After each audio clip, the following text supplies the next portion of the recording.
Hello, everybody. Welcome and thank you for joining our webinar today. My name is Charlene Sani, and today we'll be walking through the steps to take your association website from good to great.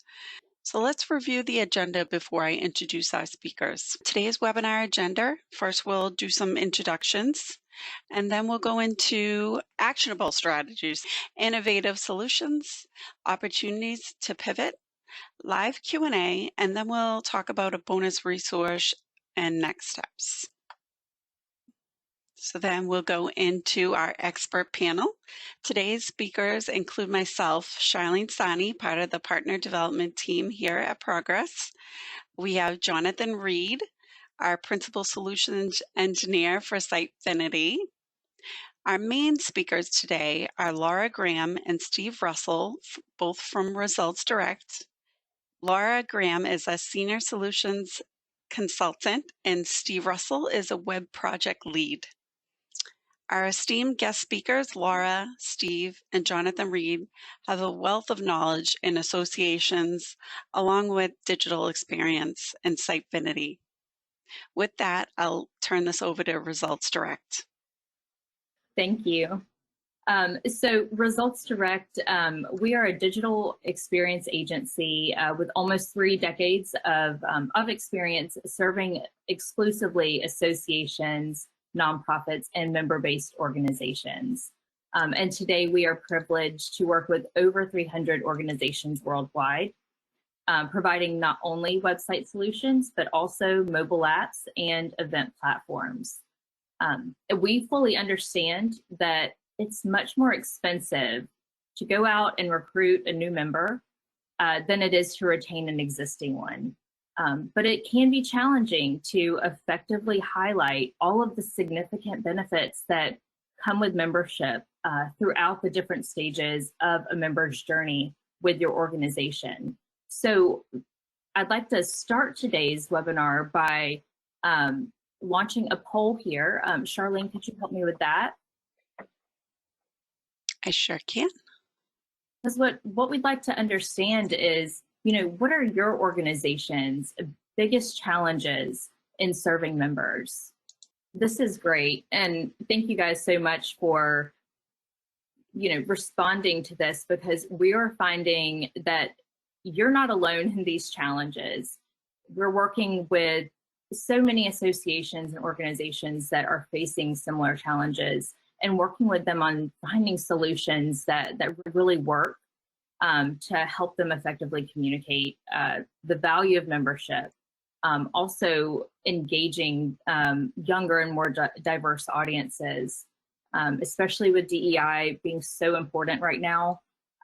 There's a lot to figure out and a lot to understand.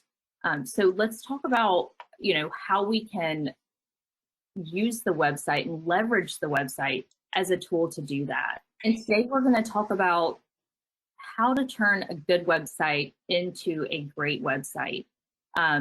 Knowing that your website is often the first impression that someone has of your organization and of your mission, prioritizing the website experience can really be a game changer for driving growth and engagement. So let's start by talking about some of the factors that make a website great. And how you can start leveraging some of these tactics now. A great website has a clear purpose, a target audience, and is driven by strategy. It's aligned and directly contributing to your organization's goals, whether that's growing membership, event registrations, driving donations, or promoting your advocacy efforts for the industry. A great website is also going to prioritize user experience with intuitive navigation, seamless conversion journeys, and make sure that visitors can find what they're looking for quickly and easily. The last thing you want to do when you get someone to your website is make them work. You've got them there. Let's make it as simple and seamless as possible. Great websites are designed to be responsive and mobile friendly, making sure that users can access what they need at any time, any place, and regardless of what device they're on. The visual design can really impact the perception of your brand as well. And when done right, it can really elevate your brand. As your digital calling card, providing a cohesive and consistent experience is fundamental, and is often best accomplished by consolidating your website. So we'll talk a little bit more about that shortly. And while good websites have a lot of informative content, great websites provide valuable resources and highly relevant content for their target audiences. So if you're one of these groups, and we talk to a lot of them, that are still using the website as kind of a file cabinet, it's time to look at how that might be holding you back from really providing the quality experience that your visitors are looking for. Search engine optimization and accessibility are key factors in providing a positive and inclusive experience for all users. And lastly, a great website is never done. I'm sorry to say, it's a work in progress, and it should always be, because as your organization is evolving, as your members are evolving, your website should evolve and reflect that. So we want to talk about how we can leverage the website to resolve challenges and proactively communicate with your members. At the end of the day, your website should really be seen as an asset for solutions. So if you have been, keeping your website on the back burner, kind of treating it like the sixth man, I think it's time to get them off the bench and get them in the game. So Steve, I'll turn it over to you now to share some insight into ways to create a great user experience. Absolutely. Thank you so much, Laura. Hi, everybody. Thank you again for being here with us today. We really appreciate you taking the time to talk about this awesome information about really taking your website to the next level. And so I'm going to touch a little bit on user-centric navigation, and then we'll talk a little bit about how do we test your user journeys. Just for a little bit of background, I spent 7 years at an association myself with over 12,000 members on the communications team, from a strategist all the way to being communications director. So I have been in your shoes from how do I make my website better? How do I make it so that my members are really appreciating the value that all of these benefits that we provide from the organization to our members are really taking advantage of all of them and making use of all of them. So when we talk about user-centric navigation, we're talking about tailoring your website navigation and the experience around what tasks your members and visitors to your site are coming to do. Why does your website exist? Why does it exist for your members? So think about what your top tasks are. Event registration, membership information, account information. Do they rely on you for resources to service their clients? There are lots of associations where if your website is down and someone can't access a form or a certain service, they can't do their work. They can't help their clients. And so it all starts with you being able to provide those resources so that your members can fulfill their actions and their industry or their field. So talk to yourself about what are the benefits of taking the assumptions out of the association and giving users direct feedback, especially on communications teams or anyone who's really working with editing the website. We really get this biased view of what our website should be, could be, because we're in it every day, we're making edits, we have an opinion of it, or we get feedback from users, but we're looking at that from that association view bias. So it's important to get direct feedback from your users. Allow your members to think of the structure of the site. It is for them. We can come up with great ideas about navigation and where to put menus and where stuff should live. But at the end of the day, if it's not intuitive for your members, you're not serving that value of providing your members with a website that helps them get their job done. And if at the end of the day, effective navigation cuts down on staff time, answering questions about where do I find this thing on the website, right? One thing I like to live by, and we'll talk about this when we talk about mapping out your content, but if it's not on the website, it doesn't exist. And that doesn't mean, like Laura said, that you turn your website into a filing cabinet. Very much not what you want to do. But if you have to explain something to your members, if they email you or call you and ask a question, and you find yourself explaining how to do something, where to find it, if that information isn't already on the website, you've just given yourself an idea for a great blog article or a piece of content to then say, or maybe you're just adding something to your FAQ about how folks can find information through the navigation. Please go ahead. If it is on the website, you want to make sure that they can find it very easily. You know, exactly. You're using words that they're using. You're using their language. Yeah. Absolutely. Yeah. Making sure. So one of the bullets here on the slide is no acronyms. Making sure if you have acronyms any on your website that you're explaining what those are in context, because you may know what those acronyms mean. Your experienced members may know what that means, but maybe one of your newer members or prospective members is on the website checking things out for the first time, and they're still learning the lingo of the industry. That is an extremely helpful it's a way to not make your website content feel gatekeepery or feel like it's just for the inclusive class. It's your opportunity for the association website to say, we're also giving you information. We're teaching you about the industry, about the field. And that's an opportunity for prospective members to look at and say, wow, being a member of this association has value for me. Yeah, and I say spell it out, because you're not only helping visitors that come to the website, but you're helping search engines understand the content that you have on the website better.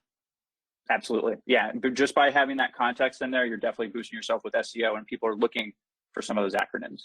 And really that segues into test. Make sure you're doing your tests, and there's lots of ways to do that. And so on the slide here, we have, kind of what a test or verifying of a user journey looks like. So, maybe the initial contact or the initial reach is with email. Okay, well, if you sent an email newsletter every week or every month, that's, one of those points of contact. But how does that translate to them using the website and the resources on the website that your team works hard to put on there? So this is where we're really combining data and user sentiment together to make sure that we have an effective user journey. So put yourself in your user's shoes, find out where they're falling off. There are ways to do this with things like Google Analytics, which we'll talk about in a little while, but you'll be able to look at your different pages and see where folks are visiting. And if you can find kind of that end of the road and analyze with your team, is that where they're supposed to be going? Are the folks who were reaching out via email, clicking on the link, going to the page on the website and registering for that event? Or are they signing up for a membership certification? Are they sharing something with their community? So where are they starting? Where are they ending? And are those the correct paths that you want them to do? If you're driving members to your website to complete a task, have you done it yourself? Make sure you're testing these things fairly often, especially if you make any changes to the journey or you update a document along the way or change any of the instructions. Have your team internally go through that journey yourself so you can see where the users may be finding trouble, or where you might be able to just make improvements from consolidating information or really reducing the number of clicks. It's great to have a structured journey on the website and have all this awesome information for our members. We love giving our members information, but at the end of the day, you also want to minimize the number of clicks to get to that information, right? If you have to go down 12-click rabbit hole to get to a form I need for a client to sign, that's not intuitive for me as a member. I want my association to provide those tools in a more convenient way. So, and please go ahead.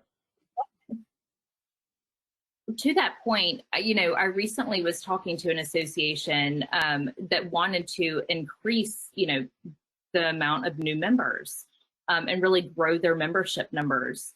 They recognized that the join process was very tedious, and they found that people were falling off, and recognized that they were falling off at the very last point, right before saying, yes, I want to join, because they weren't communicating the pricing for the membership, the different membership levels until that point. So making sure that information as well is shared up front, so that once they go through that process, it'll be successful. Absolutely. And by going through that process, you can understand, is this the intended path? Is this, as you audit that yourself over time, and you identify those little things like Laura mentioned, where that journey might be falling off. If it's that last step, ask yourself, do we need that last step? Can that last step be rolled into one of these previous steps to kind of just keep the ball rolling and keep that positive momentum of people completing these things to end with that goal of being a member? So that is kind of the moral of the story with the user-centric navigation and the test journeys. It's put yourself in your members' shoes, think about convenience, and make sure you walk the path yourself so that you understand where your members need the most help. You nailed it. 100%, Steve. Thank you. And so now I want to talk about, show you a couple of examples where we have worked with our clients to help them better highlight, the actions that they're looking or they're wanting their members to take. So we're looking at AIAA right now. And when they came to us, they had a carousel on their homepage, and we all know about carousels, and that is prime real estate for the internal departments. We find that a lot of times it's like a death match to get in there and make sure that your department, your messaging is being promoted right there above the fold on the homepage. Again, key real estate, right? Another way to think about this, because we've seen that carousels aren't really that effective. After the first, maybe second slide, users aren't seeing that. So while you may think that your messaging is being conveyed effectively, if they're not seeing it, then it doesn't exist, right? And also, a lot of times when users are seeing the carousel functionality, they interpret that as advertising. So another way to do that, that we've done for AIAA is, highlight different panels to allow for multiple calls to action right there on the homepage above the fold, so that multiple calls to action are effectively highlighted there. And then if we're looking at AutoCare, the AutoCare Association, and Charlene, you can go to the next slide, because I want you guys to see this while we're talking about it, right? So you see on AutoCare's homepage, they have an I want to, and then they have a drop down. That is put in place specifically to make sure that users that are coming to the website with an action in mind, registering for an upcoming event, certification, the latest news on advocacy efforts, whatever it may be, they're able to get to that quickly and easily. They might not even have to use the navigation. They can go to this I want to drop down and go ahead and begin that conversion journey potentially.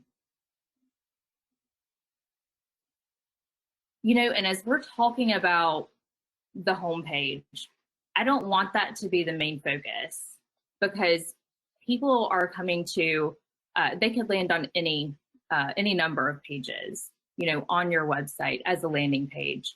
I think it's important to treat every page on the website as importantly as the homepage, and making sure that there's a clear path.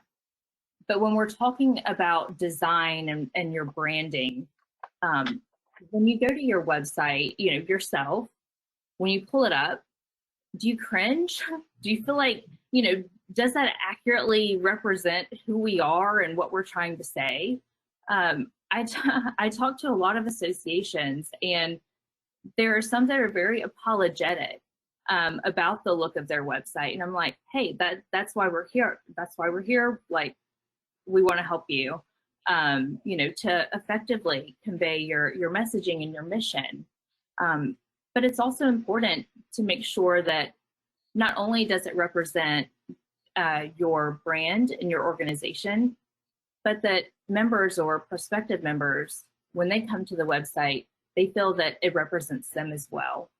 And we do have a picture here of PRSA. So if you go to prsa.org, right there on the homepage, they do a great job of incorporating images of their members from different events or ones that they have submitted to the organization. And on refresh, you can see a whole new array of member pictures. And I think that's great because it also has taken stock photos off the table, which if you are still using stock photos, think about opportunities to actually get those human pictures that really represent your members and who they are.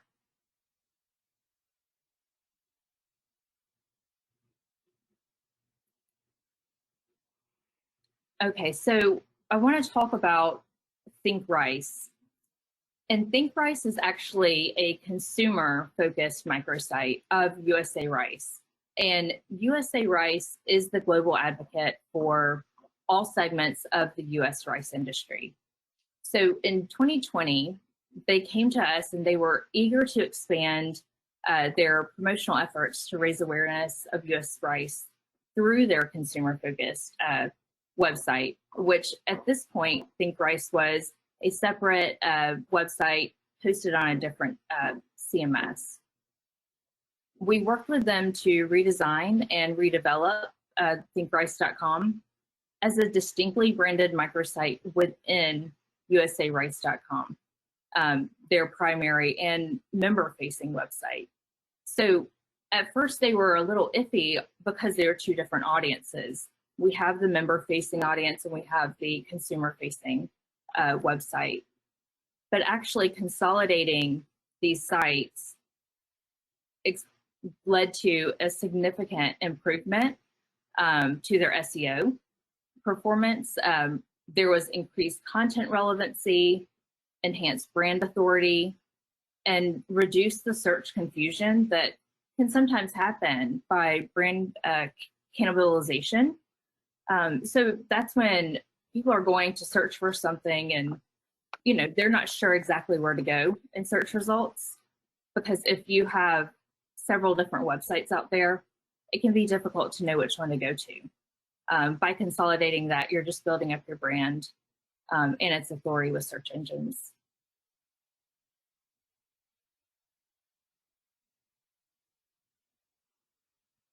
All right, so Steve, let's talk about content because, I mean, it's a challenge, right? Or it can be. Can you talk about, how we should be thinking about content? Absolutely, and it can be a challenge, but it's essentially the most important stuff on the website because it's the stuff. This is where you this is where you, and your content is going to be many different things. It's not just the forms on your site that your members need to assist their clients. It's not just the portal that you may have on the site that people have to go in to access resources. It's also your blogs and your newsletters, your press releases, your podcasts, your videos, all the stuff, right? And so when we talk about high quality content, the first thing we want to do is let's look at what we have on the playing field now. Let's see, like Laura mentioned before, let's take a look at the team. Who's going to still make the cut here at the end of the audit?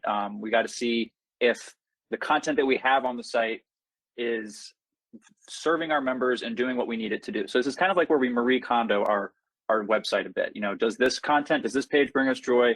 This page does not. If it doesn't, get it out of there. So that's really at the end of the day is when you're doing that content audit, you are looking at what can we remove? How can we simplify? This comes back to simplifying, less clicks, making the website easier to navigate, so that you're avoiding having duplicate entries for things. Sometimes you might have press releases that are basically the exact same thing, or they're just posted in two different spots of the website. Not always necessary.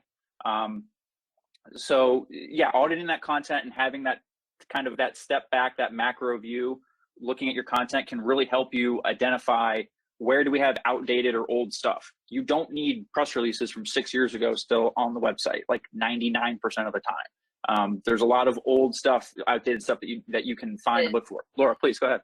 Yeah, and in most cases, having that older content actually just leads to confusion. So you could get a call, again, another call from someone asking for, to find something on the website that exists, but they're just not finding the most up-to-date information. And she brings up a great point there, because now you're having that interaction with a person on the website. So that they're on your website, they're looking for your stuff. So you've accomplished like 85% of your goal, right? But you don't want to drop the ball with your content hubs, because you might have different hubs on your website of content, but you want to make sure that your members, they're going to have different content depending on where they are in their professional journey. So a prospective member who's just now looking to join is going to be consuming content on your site that a 10-year veteran probably isn't clicking on very often, or at least less likely to do so. So understand kind of where the content lives on your website, what it's encouraging your members to do, and that flows right into our calls to action. You want to make sure that the content that you're serving on your website is serving some kind of a purpose. Now, that might just be informational. It might just be that, you know, a national organization came down and said, oh, here's a big update. You guys distribute this to your local members, and that's what you're doing. But some of that also may come with calls to action, like registering for an event, like attending a meeting at the association, voting for the board of directors, you know, applying to be on a committee. Some ways that people can be involved with the organization. So those calls to action, it's important that if you have something you want your members to do, that you are very obvious about it and you are very enthusiastic and excited about that action. If you're not excited about the action, if you're not passionate, I guess is probably the better word, about the action, then your members don't really have any reason to be either. And so when you're looking at when you're auditing your content and looking at your content, this is a great opportunity to say, is our content doing what we need it to do? Is there enough of it, or is there too much of it? So going back to the audit.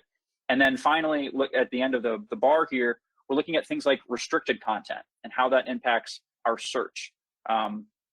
It's if you're an association that has content on your website that is only for members, and you serve other content on your website that might be for members of the public or prospective members, then you want to think about how you're strategically positioning that on your site. There is a little bit of something to the serving up a morsel of information to people that is otherwise restricted, because that can be, you know, you can play on FOMO a little bit there to, oh, if I want to listen to the whole podcast, if I want to read this whole article, if I want to have access to these resources, I have to be a member. Just like when you go onto a newspaper online and you get to read 5 articles and it says, oh, sorry, you need to pay now. So kind of taking that approach a little bit, where you're giving them a soft entry into it, you're giving them an introduction into the value that you provide, and then asking for that membership to really, you know, buy in to see the rest of it. And that really, oh, sorry, please go ahead. Well, I was going to say, you know, a big benefit with Sitefinity is it does a great job of allowing you to personalize your content, not only through taxonomy and creating those dynamic content hubs that Steve was talking about, you know, based on different audience segments, where they are in their member journey, or even different topics that you're looking to promote. And I wanted to pull in Jonathan and see, Jonathan, could you tell us a little bit more about the personalization capabilities with Sitefinity, and also, you know, about integration with the association management systems? Yeah, thank you, Laura. Thank you, Steve. A lot of information. I mean, keeping websites up to date is definitely an opportunity. We all love soup, but acronym soup is definitely a difficult topic to handle, and I love the SEO points. But yeah, specifically around, you know, Sitefinity personalization, we have a ton of options. Out of the box options include things like implicit and both explicit personalization. So if you're using things like Sitefinity roles and permissions with your user management, we can actually target and specify content for certain roles within the system, or even a profile field that you may have. Also, things include, and maybe some of the more popular options are things like our GeoIP database, where we might target users in a specific locale. So all of North America, or Canada, or United States, or all the way down to the city and town level. We can do all of that. And there may be something in our marketplace produced by some guy that you could even personalize based on zip codes. So what that means is you can actually customize your personalization rules where it may interact with a third-party API system like an association management. And there are tons out there. They all have RESTful services, and integrations are quite seamless. So those are some personalization options. They can be customized. You can use and/or logic with these personalizations. And I think one of the beauty parts about it is not only is Sitefinity easy to use from a content authoring standpoint, those same personalization rules are all a point-and-click methodology and are applied directly through the same page editing experience that you use to generally create the content. So you oftentimes only need one page, and as you identify tags or categories, let's change the news content listing to be more inclined on a topic that they may be of interest versus just all of our news. So those are lots of great options with Sitefinity personalization. I think we'll get into it maybe a little bit more later, but we even track when content is personalized. Basically, the idea there is then, tracking down, did this personalization help the bottom line? Whatever your key performance indicators are, these are typically defined as conversions in the Insight platform, which is our journey analysis tool. And you can really see, kind of put your money where your mouth is, so to speak. Go back on my soup analogy with, but different kind of thing. So lots of options in there from personalization, tracking the personalization, and improving whether it worked or not. Absolutely. Thank you, Jonathan. Yeah, we have worked a lot with Sitefinity's personalization capabilities to really focus on making sure the right content is in front of the right person at the right time, right, and making sure that their path through the website is intuitive. And some of the most effective personalization tactics that we found is, you nailed it, I mean, geolocation.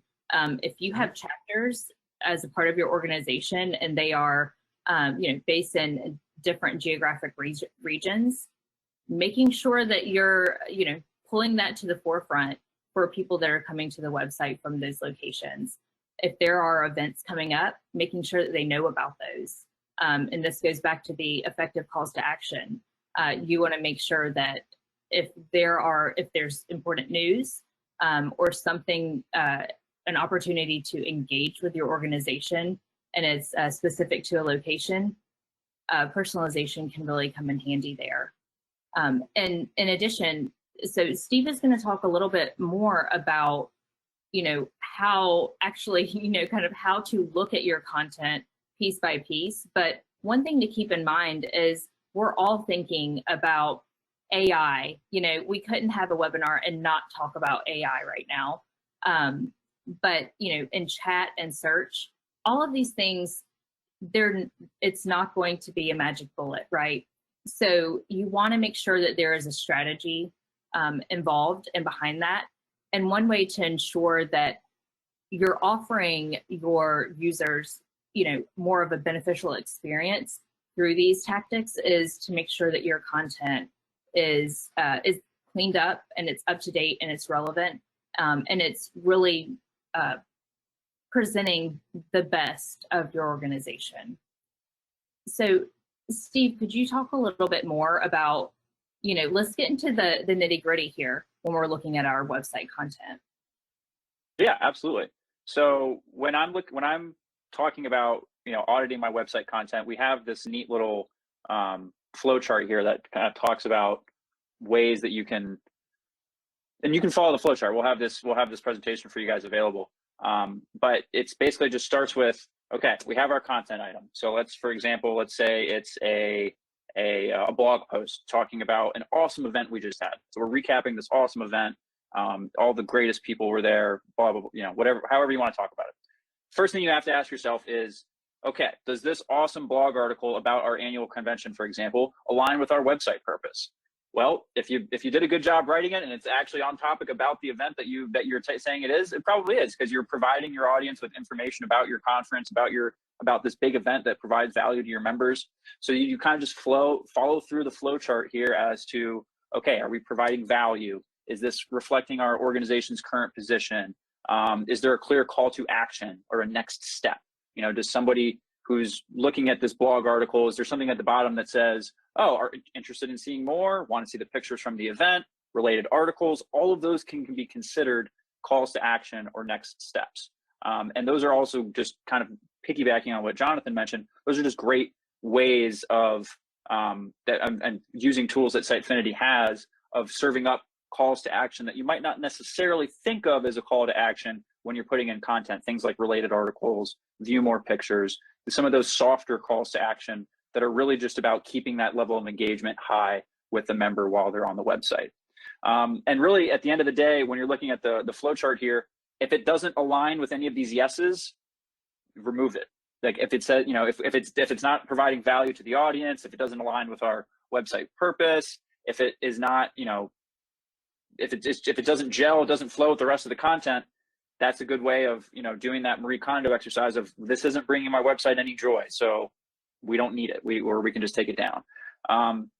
And then the kind of the flip side of looking at some of the content that isn't necessarily something that's not like a blog post, something that you could edit and would be evergreen. You take the same approach. You know, is this content continuing to live on my website, or putting in the effort and time to, you know, check in on it and update it constantly? Is that bringing value to my members? That's really the question at the end of the day, is does this piece of content that my team is taking time and effort to produce and put on the website and maintain, is that providing value? And with these, you know, 4 questions steps here, you can kind of come to that determination on your content. Yes, it's so important to realize that, you know, evaluating your content is, you know, it's a full-time job. It really is. It's ongoing, and it should be ongoing.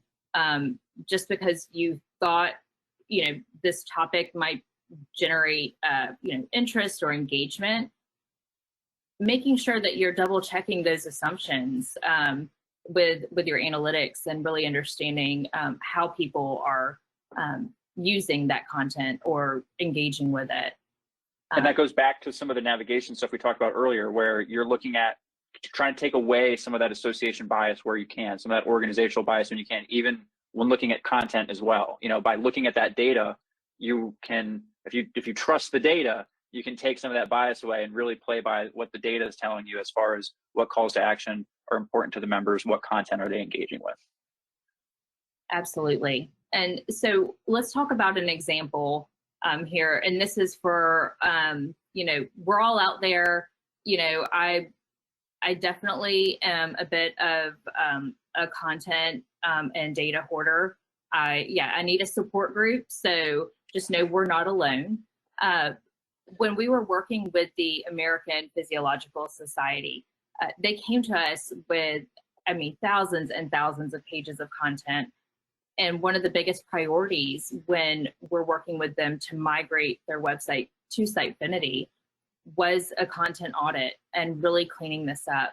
So we were able to remove about 11,000 content items from the website. And while that sounds like a lot, trust me, the website is still huge. It is very informational. There's a lot there, and it's an ongoing process that we're working with them on. But the site is so much more manageable now, and they have recognized that because someone internally, you know, a staff member is looking for a piece of content and wants to go to the website to find it, that's not necessarily a reason for that content to live on the website. We want to make sure that that content is there for the users, because that's who the website is for. But after launching the new website and removing those 11,000 pages, I mean, talk about being nervous, right? About what is this going to look like, and how is this going to impact, you know, our website performance? It was extremely successful. They saw a huge increase in the amount of time that people were staying on the site, and a huge decrease in bounce rate, which means that the content that was determined that we keep on the site was there and attracting the right audience. And that's huge, because when we talk about SEO a little bit more, it's not just about the quantity of traffic that you're bringing into your website, but it's really about the quality of the traffic.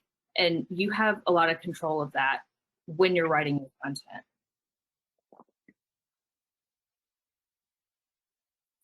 And speaking of SEO, you know, SEO and accessibility, they really go hand in hand with providing a positive user experience on your website.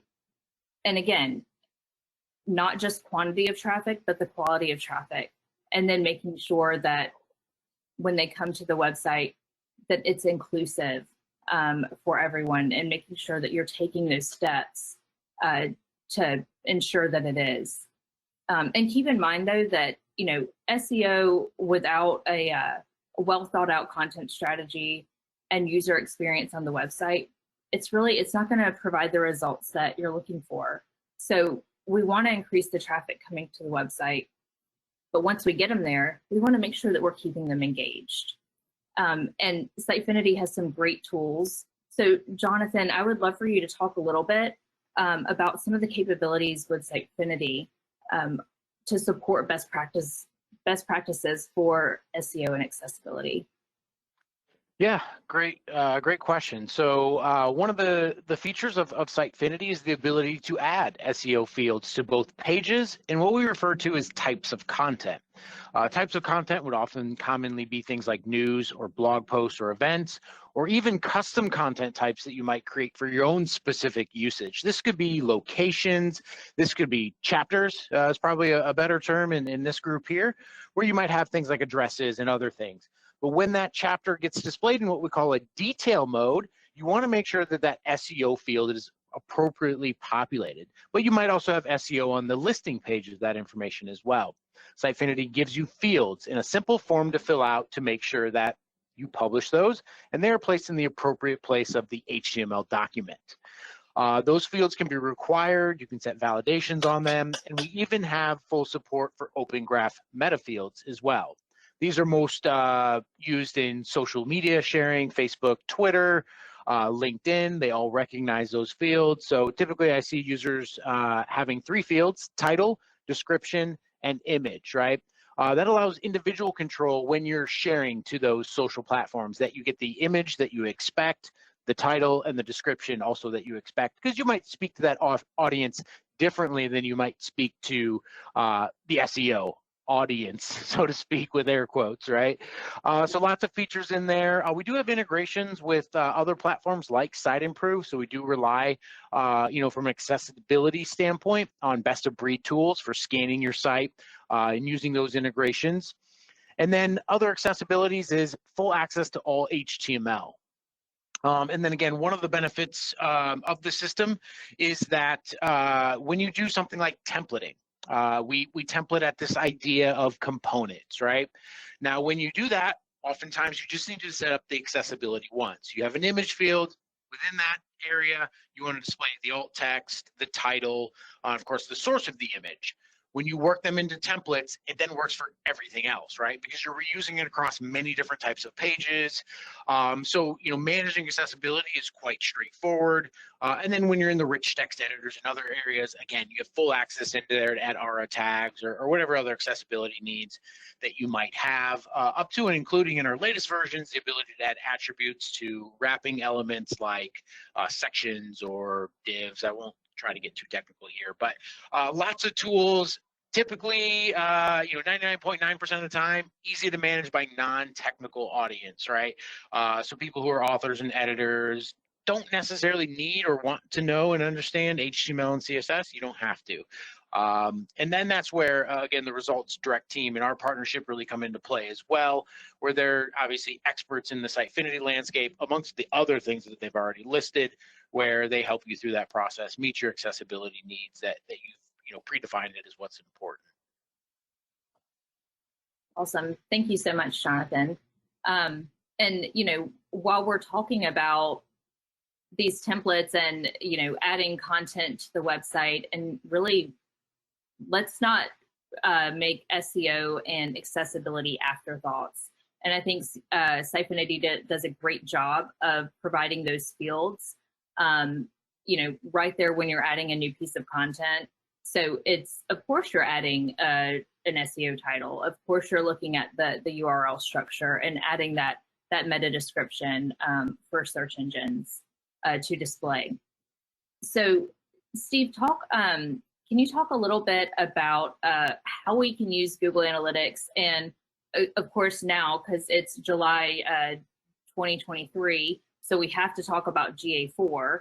How can we use that to really help guide an actionable strategy?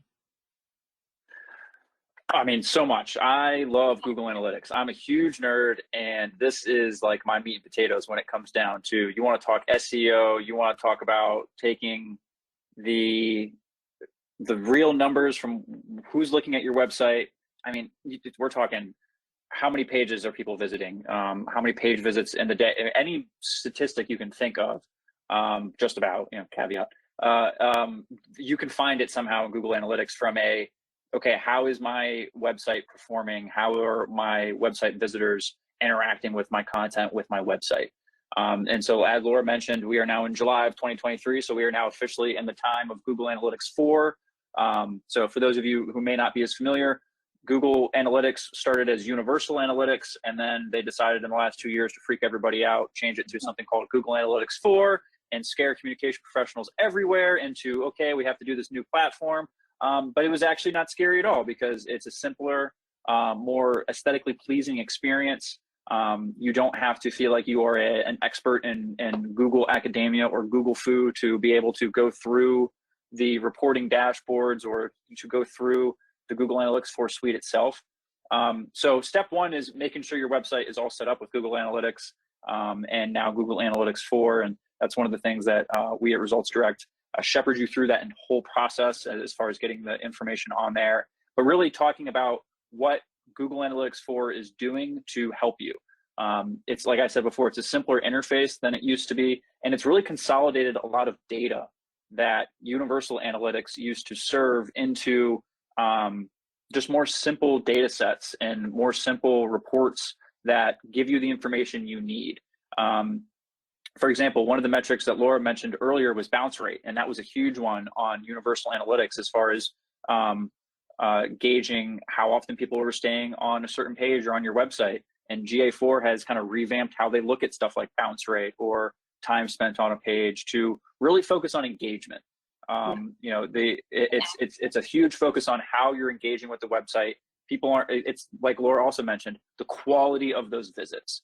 GA4 does a better job over previous iterations of Google Analytics at helping you understand what a quality visit on the site is, what a quality time spent on a certain page is. So, my advice is to really leverage the tools that Google Analytics 4 offers. They have some great resources to learn how to look through the dashboards, to learn how to look through the suite on GA4, so you understand what those reports and what the data that it's given you really means. And that's, again, that really comes back to helping when you're talking about navigation, when you're talking about content. The data is not biased. The data doesn't care where you think something should live in the navigation or how often someone downloads something. If it was under that navigation versus the other one, it's going to tell you exactly what's happening. And so leveraging that information can really help you kind of see through the bias or help you make an argument for or against certain changes that are being proposed on the website based on data, based on what your members are doing and interacting with. Absolutely. Yeah. And Steve, like, to go off of that, if you are, an association with a small staff, and there are a lot out there, you are looking for efficiencies. What should you spend your time on, and what are you doing just for the sake of, well, we've always done it this way, or we've always done this. Looking at your data, looking at the right metrics, which we would love to talk to you more about, can really help you hone in on what's working and what's not, and where your resources that are already wearing a ton of hats, where those can be best leveraged. And the custom reporting dashboards do exactly what Laura's talking about. I like to call what they have the new Looker Studio. I used to call it Google Analytics dashboards, reporting dashboards. It's now called Looker, which is just a simple URL that you can share with someone. You can, we set it up here at Results Direct. You, as an association, you have the power to edit it and set it up yourself. But what it does is it creates what I like to call the C-suite cheat sheet. Okay, and this creates an awesome display that you can embed onto the front page of your website, or you can have it as its own standalone website, or URL that you can visit. But what it does is it packages all of the information, or whatever information you want to package, into a reporting dashboard that you can share with your board of directors, with your committees, to show them, here's the data that matters. You don't want to bother your CEO or your COO with, here, you need to learn how to do GA4 so you can understand this data. No, just give them the dashboard that says, here's how well these pages are performing, here's where people are going, here's how long they're staying on the site, here's how many people are signing up for our events, et cetera, et cetera. Exactly. So it allows you to really create these easy to share and read dashboards, and they update in real time. So you don't have to worry about reloading the data all the time, or, oh, I just sent that to the CEO and we just had like 10 more hits on the website. It's all getting updated on there. So it's a great way to streamline that. I'm prone to going down Google Analytics rabbit holes, and what the reporting dashboards do in Looker Studio is help me avoid that. So yes, it sure does. I can look at what matters and begin to formulate, a strategic action based on that, and really leverage that information. And that goes right along with thinking about your website long term. Like I said at the beginning, a great website's never done. It's not a set it and forget it. It is constantly evolving, and we want to make sure that you have a plan in place so that you can be acting proactively. This is not only great for planning out enhancements to improve your members' journey, but also for budgeting. Let's get ahead of it, and let's make sure that we have a plan in place and we're prioritizing enhancements and changes to come along in the next year. And working with the Council of Landscape Architectural Registration Boards, one of these areas where we enhanced was around finding a way to decrease the amount of calls they were getting from visitors not being able to find information they were looking for. And in most cases, that information was already on the website. So when I was looking at their website with them, I realized I couldn't find the search capability. I wasn't sure where to go to actually search the website for that information. And we figured out it was pretty much hidden. So by making that search field more visible, immediately had not only a huge increase in engagement and the amount of pages that people were looking at when they were on the website, but a significant decrease in the amount of time that their staff was having to spend in answering support calls and sending people information that was right there and easily available.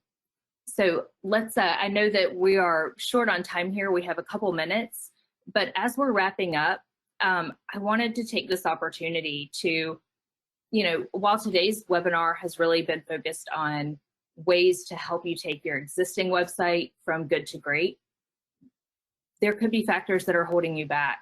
And I want to better understand what those are.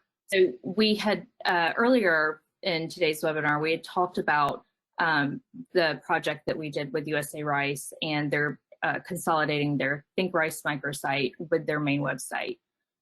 So as a bonus, we wanted to give you a complimentary copy of this USA Rice success story, and you can scan the QR code there to receive the PDF with a better outline of the challenges that they were facing and how we were able to help them. Actually, being faced with this challenge and then becoming Sitefinity's 2022 Website of the Year in the association industry. And we want to help you all get there as well.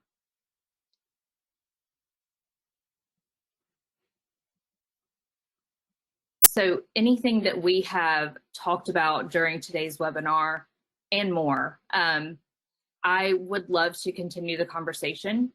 Obviously, we can talk about this for a long time and we can get in the weeds. So, hey, just call me up. I'm happy to talk to you about how we can help you really take your website from good to great. Okay. Great. Let's go into a couple quick questions, if we could do that, and then we'll wrap up. Anybody who cannot stay can listen to the recording following, but we did have a few questions I wanted to get to.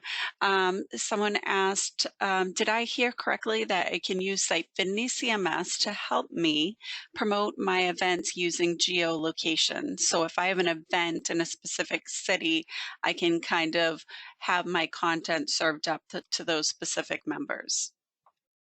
Absolutely. There are capabilities there for users that are logged in where we may know their location, and also the ability to pull from the location of where they're logging into the website to be able to show that dynamically. Yeah, that's great to hear. And also, my organization is struggling to attract and appeal to younger members. How can I leverage our website to do that? Or are they just not using my website? Are their mobile apps more attractive to younger members? You know, I would say let's not put everyone into a certain bucket. Right. Regardless of age or location or where they might be in the member journey. We want to make sure that your organization is easily accessible, you know, on a mobile app, or, you know, when they come to the website, and making sure the website is mobile responsive as well, because there's definitely more opportunities for younger audiences to be on their phone and to be accessing the website or an app that can really serve up, you know, specific content to them with notifications, and kind of fight through that that email overload that we are all struggling with right now. I know I'm not alone in that. Just looking at my inbox through this webinar, it's like, oh boy, you know, but I love a good notification that I can come to on an app as well. But also with younger members, again, making sure that they're being represented well on the website. So having pictures that are relatable, telling the story, knowing the benefits of membership, and how it has helped other members that may be farther along in their journey. Agreed. Great. And another person said, you know, I like to see the younger professionals as an example, the PRSA site that really showed pictures of everybody. And I agree. You want to see pictures of people like you and make you want to join and participate in an event. So I think that was a great example there. But since it is time, I'm going to wrap it up. I want to thank you, Laura, Steve, and Jonathan for speaking today. And I'd like to thank them attendees for joining, and you will receive a copy of the recording today, also along with the Think Rice success story. And as Katie said, feel free to reach out to Results Direct about your site, and you know, if you have any questions, if you want them to review it and, you know, see how you can make it more productive. I hope everybody has a great day, and see you soon. Bye. Thank you so much.